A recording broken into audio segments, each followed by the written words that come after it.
Good morning, everyone, and thank you very much for having me here today. And of course, Dr. Lowe, very much thank you for your kind words to open us today, and Austin as well. What I just want to do this morning in the next 20 minutes or so is to help set the scene a little bit in terms of what it is that we mean at CLP by a sustainable future and what sustainability means at CLP. So there's a number of different areas that we consider and that we look at. We most recently, just a few weeks ago, published our 2020 sustainability report that really clearly outlines some of the priorities that we have. But fundamentally, it is about the business model that we have at CLP and how we operate and what is the different sort of driving forces that influence our business in terms of being able to become a more sustainable organization and contribute positively to the society, to the markets where we operate. So of course we have a generation business, we have a transmission and distribution business, and we also have our customers and our retail business. That has been evolving over time. We have a mixed portfolio of generation assets. We do still have coal power plants in our portfolio. We are shifting towards natural gas. We have a nuclear power portfolio. We have increasingly invested in renewable energy. So solar and wind in particular is what we have been focusing on over the last 10 plus years, actually. So there is sort of a number of different areas that we need to focus on and really capture some of the opportunities to decarbonize the electricity that we bring to our customers and to the market.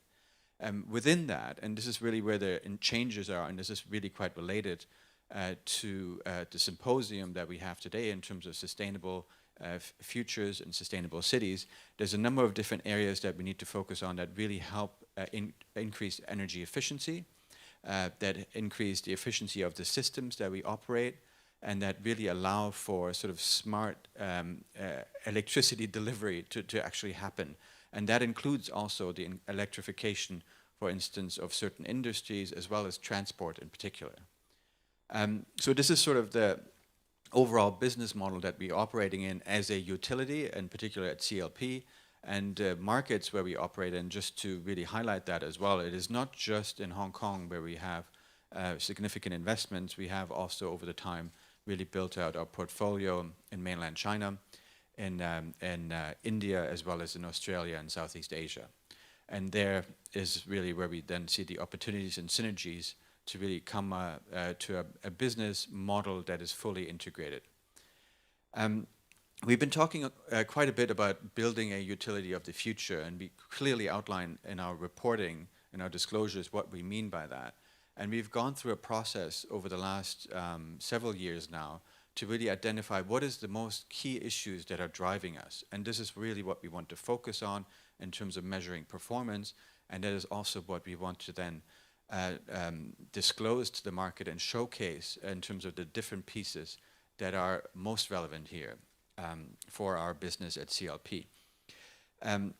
So obviously climate change, I mentioned already, we still have coal in our portfolio. It is really about how do we phase out that part of our business, and how do we replace that, how do we grow, and how do we find new opportunities instead, and then through that process deliver lower or low carbon electricity.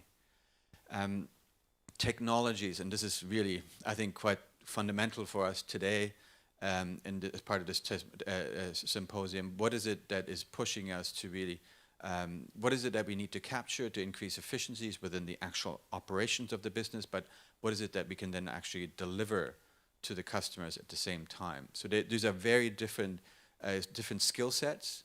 One is about very large fixed assets that we operate, that generate and then also allow us to transmit and distribute the electricity. But the other piece of the puzzle is actually the customer side as well. How do we make sure that efficiencies are indeed happening and people are doing more with less? That's fundamentally what we're trying to get to. Alongside, we have cyber technology, cyber security, and that increasingly has become a core issue that is shaping us in terms of how we respond to these increasing threats, if you like. And it's not just CLP, it is across the industry, it's across all industries, essentially, where we do have quite a sort of a changing landscape, and it is about being prepared for that to protect, again, the assets that we operate, as well as our customers and the customer information. And then, of course, alongside all of these different pieces of the puzzle, it is about our workforce. Who is supporting these changes within CLP to actually happen, and what sort of skill sets do we need, and how do we create a work environment that people really want to come back to every day, fundamentally, so that we can harness the insights and the know-how from individuals to contribute to making this utility of the future happen. For today, I just want to showcase a few examples from our climate change piece, as well as from the technology side.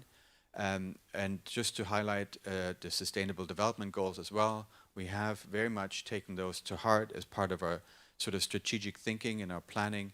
And 4 of these areas are very much key to really supporting these strategic priorities. Okay, so in terms of climate change and how do we respond to that, CLP has had a climate vision. We call it the Climate Vision 2050. We've had that in place and first published that in 2007.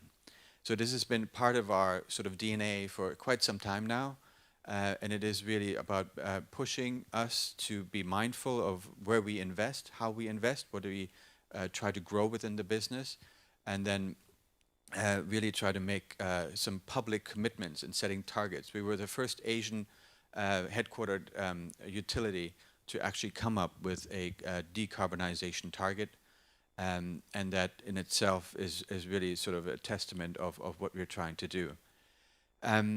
The whole climate change debate, there is quite a bit of pressure on electric utilities in particular. Again, it's not just CLP, it's around the world to decarbonize. We play such a fundamental role in any society, in any economy, to keep the lights on and keep things moving. And it is really a sort of a strong, an important role that we have to take on or have taken on to make sure that we can actually deliver on that.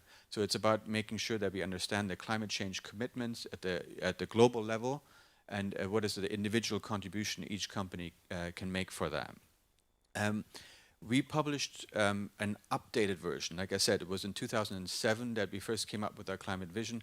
We published an updated version of that at the end of 2019.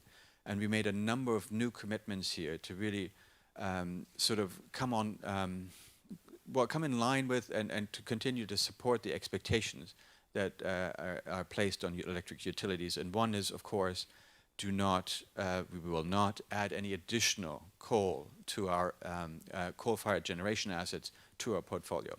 Quite fundamental, it was not as easy as it sounds to actually make that commitment. It was through a number of discussions at the senior management level, at the board level, where we still had investments on the pipeline that dated back well over 10 years ago that CLP had made in the region, and it was a conscious decision was made. We cannot longer entertain these investments. We have to move away. We have to phase those out of our business, and that was what was really coming through then when we published this document. We will not do this anymore. And then beyond that, what do we do with the existing coal fleet? We have a commitment to phase those out at the latest by 2050, but there's some good news here. Perhaps some of this can actually happen much, much faster. And it is sort of an iterative process that we go through on a continuous basis to make sure that we understand where each of the assets are, what are the constraints that we operate in terms of simply delivering the electricity that each market needs, what are the regulatory constraints, and how do we then replace the capacity as well? What is it that we do instead? Of course, there's an increased focus on renewables and transmission and distribution as well in terms of new investments. But as you can see here, this is our trajectory that we post and publish annually now, all the way to the year 2050 in terms of the carbon intensity of the electricity that we deliver to our customers, that we send out. And we, like I said, we had targets. So we have interim targets of 2020, this year, or last year essentially was the target year, 2030, 40, and 50. We are proud to report that our 2020 target we were able to meet, where we had set ourselves at 0.6 kilograms of CO2 per kilowatt hour, and we came in at 0.57. The biggest contribution to help us make that happen was the investments we put into Hong Kong, actually, where we are now progressively phasing out our coal assets and replacing that with gas. But over time here as well, you can see that we are sort of coming to a trajectory that there's a second line that's drawn here. I don't know if you can notice, if you can see it on your screen. That second line that is underneath, that's sort of where we should be. That's where we aim to be. This is sort of our target line in terms of carbon intensity. This is the sector decarbonization approach that is advocated for by the Science-Based Target Initiative. We take that very much to heart as our sort of guidepost of where we need to be. And we are working on reviewing our targets. So that was one of the other commitments that we've made this year in terms of what it is that we should actually be coming in at. And we are in the process of really coming to a point where if you were to look at some of the announcements we put out from CLP, we just announced one of our largest and most carbon-intensive coal power assets in Australia is due for early retirement. It's Yallourn, it's mentioned here on this graph as well, to be retiring around 2032. Now it will be, with the agreement that we had from government, around 2028. So we are accelerating this trajectory, and this will be updated as part of the review process, this whole trajectory in the coming year. So in terms of the investments here in Hong Kong, for instance, we had put online a new a gas-fired combined cycle gas turbine that has really helped us reduce the carbon intensity. We are utilizing landfill gas now and generating electricity from that.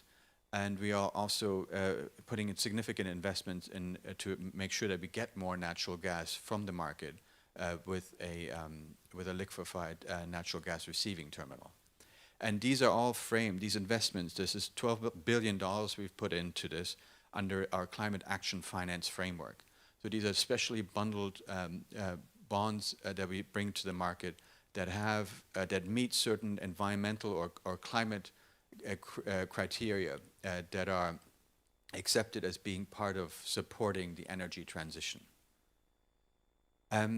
To highlight a few other examples of what we do in terms of supporting our customer side and the more broader spectrum other than our own generation assets, we are investing heavily in smart meters. We're rolling those out over the coming years all across our customer base here in Hong Kong.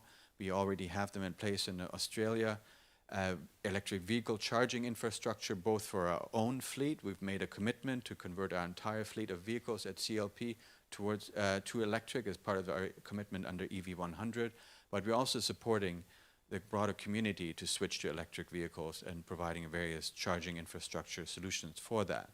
Battery storage, we have investments in Australia in that. We, as part of the commitment under phasing out Yallourn, as I mentioned earlier, we are instead building one of the largest battery storage facilities as well. So we're really getting into this space quite heavily. And then the customer solution side, and this is, I think, we'll have a lot of focus on that, a lot more concrete examples for the rest of the day that you'll be hearing on that. Is certainly an area we want to invest in and continue to support. And then also the transmission and distribution side of things, where we've made new investments in India in that part of the business, but also here in Hong Kong, we continue to have a focus on that.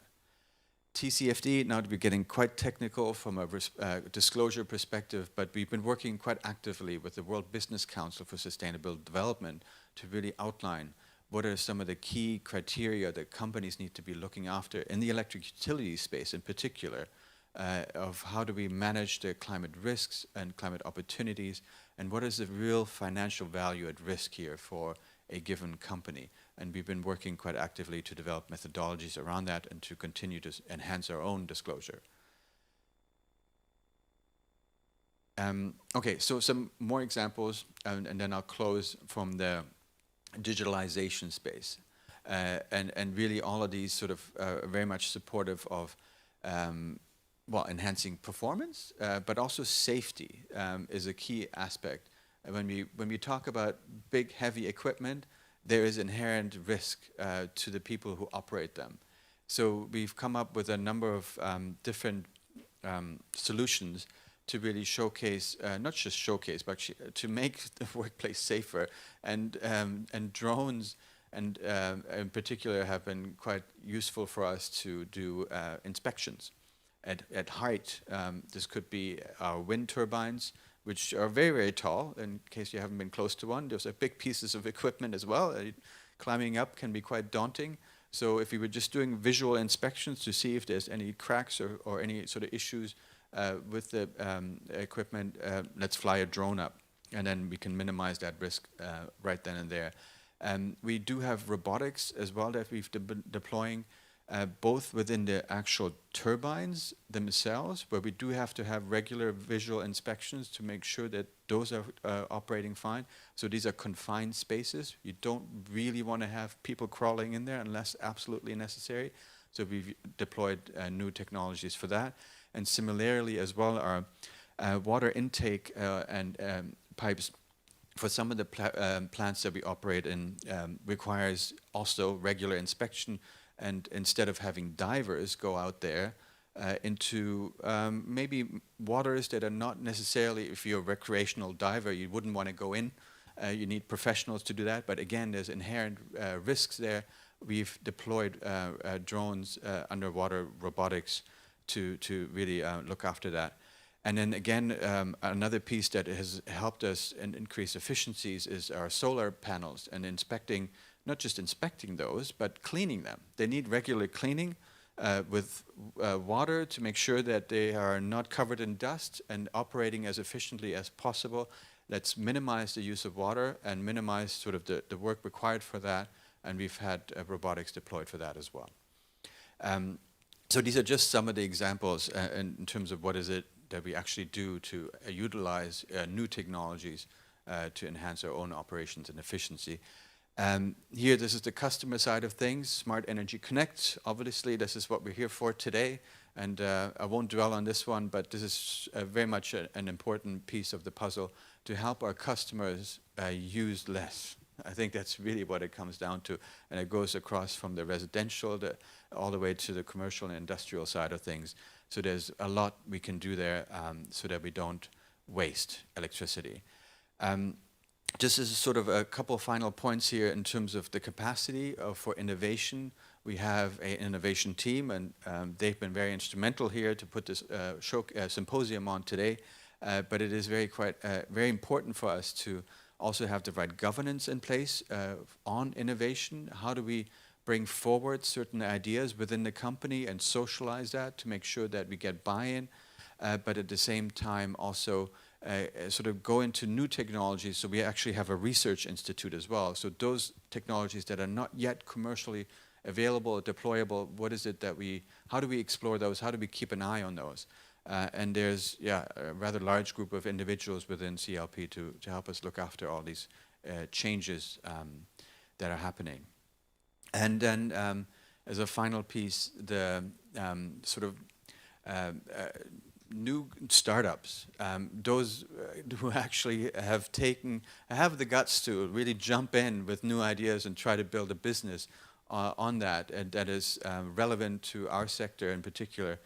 We've been supporting free electrons, for example, is one of them, a number of different platforms that allow startups to come to us and meet with us and also meet with our peers to see how we can deploy some of these innovative ideas in practice. And we've been investing quite heavily into some of those as well, with direct investments or via certain funds to support emerging technologies so that we are on top of those changes. Yeah, so those are just some of the examples in terms of how climate change is relevant to us, how technologies are important to us, and how emerging technologies in particular, how we can really grasp them and make them part of our business. not to forget the cyber piece that I mentioned earlier. That is very important for us to keep a handle on to ensure the safety continues within the systems that we have. And then, of course, the people, the workforce, everyone around who makes this happen on a day-to-day basis is really fundamental for us to look after. So that's sustainability at CLP in a nutshell. 20 minutes, but okay. Any questions, be happy to take. Thank you, Hendrik, for setting the scene for today's symposium. So now we actually have some time for taking questions. And, well, to submit your questions, it's as easy as clicking the question mark icon on the top right corner of your screen. Then select the Q&A sections and type your questions in the message box, and then click Start Chat to submit your questions, and I will bring your questions to Hendrik. Okay, I can see we have some question lining up already. So to start off with, Hendrik, the first question is about, over the past years, many businesses have braced the impact of the COVID-19 pandemic. So given CLP's experience, what potential do you think going sustainable could bring to businesses during this recovery? Yeah, no, that's a very important question. And if I can just sort of reflect, I'm actually quite glad that I'm standing far enough apart from all of you right now, so I don't have to wear a mask. Obviously, realities have changed over the last year in terms of how we do business, in terms of how we interact, even today with the virtual symposium. I think for us and the priorities that I just outlined and sort of showcased is, it's quite clear at CLP we have a long-term view. This pandemic will pass at some point or another, and we will continue along the trajectory and along the business plans that we have. So fundamentally, COVID hasn't really sort of shifted our sustainability thinking. It has very much sort of even perhaps accelerated or enhanced some of the priorities that we've outlined. If you were to really think about climate change, for instance, there's increasing pressure over the last year in particular. I think COVID has actually sort of crystallized that we have to take care of our planet and we have to take care of each other in order to continue being, together and having our businesses thrive. So for any companies who's dealing with the COVID situation, and I think all of us are affected very differently, and some of us are affected very, very severely. It is sort of about thinking for the long term here, and how do we pull through. Thank you, Hendrik. Question we have, it's CLP has always been a leader in integrating sustainability into businesses. So what do you think is crucial in bringing ESG into the corporate decision-making process? Yeah. So very good question, and I think it's fundamentally it's about governance. It's about the governance within your organization of how do we bring these issues, these topics to the senior management team, to have the buy-in from the senior management team to really sort of respond appropriately, and then further on get the board of directors involved in some of the thinking around ESG. So that's sort of the first step, I think, that any organization would need to take, because it isn't just about sort of going green or doing the right thing. It's much, much more than that. If you were to look at it from a business perspective, it is really fundamentally about risk management. What is it that's shaping and driving your business? And that's what I've tried to outline here today with those 4 key areas. Those are shaping CLP. If you don't manage these areas and create, transform risk into opportunity, there's going to be a fundamental risk to the business in the long term. And that will not be good in terms of shareholder value and really making sure that the investors are sort of satisfied that you are indeed managing the business appropriately for the long term. So governance is the starting point, but it's really about understanding the risks as well. Okay, so I think we still have a few more questions, but due to time constraint, let me ask you one last question. Would you mind sharing more on how CLP set the carbon intensity target as mentioned in your keynote with us? Yeah, so it is fundamentally about the assets that we operate and how we see those phase out over time and the various markets that we have investments in. And it is understanding sort of the opportunity in terms of when, from a regulatory perspective in particular, from a customer perspective, when can we phase out certain assets that are more carbon intensive, and what opportunities exist to really invest in lower carbon technologies that would then bring us more in line with the carbon intensity expectations. So yeah, it is a complicated model actually that we run, and we update it on an annual basis. And yeah, happy to take whoever asked the question to sit down and have a coffee and talk more about it. Great, thank you so much, Hendrik.